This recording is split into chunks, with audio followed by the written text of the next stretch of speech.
तो नमस्कार प्रणाम स्वागत बाटे आप सबके राइटर बागी भाई के चैनल पर। आज उपस्थित बानी भैया जुआ सबके बीच में लेके ठेठ देहाती फगुआ गीत बहुत बढ़िया मेटर रचले बानी और दिल से बताओ तनी भैया कि एक लाइव म्यूजिक बनवा के बढ़िया ढंग से गायकी कर देतनी तो गाना 100% बच जाई भैया। बहुत अच्छा मेटर बा।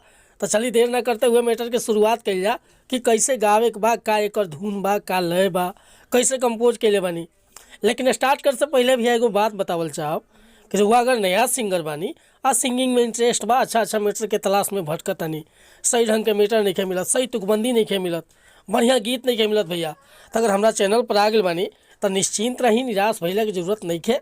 रउआ जैसन मीटर चाहत होगा लिखवावे के, चाहे हिंदी में चाहे भोजपुरी में, बिल्कुल उचित चार्ज पर रउआ के फर्स्ट क्लास के मीटर मिली।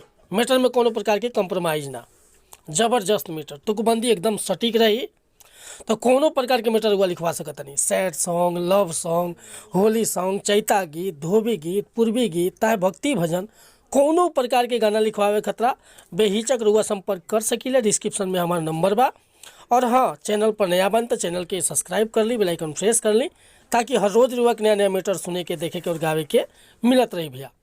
आज के जौन गीत बा एकदम पारंपरिक लय के साथ बा और बहुत मतलब मीठा अंदाज में गावे बा बढ़िया से।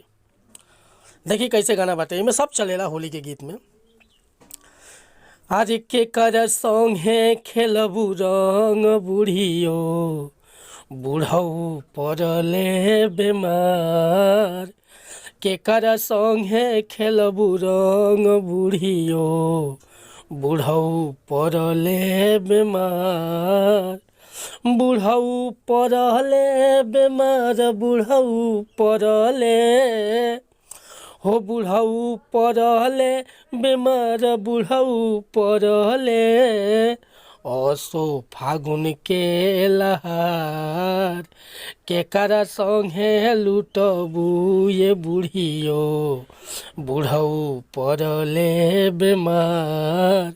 के करा संगे खेलबू रंग बूढ़ियो, बूढ़ऊ पड़ले बेमार, बूढ़ऊ पड़ले हो, बूढ़ऊ पड़ले बेमार, बूढ़ऊ पड़ले।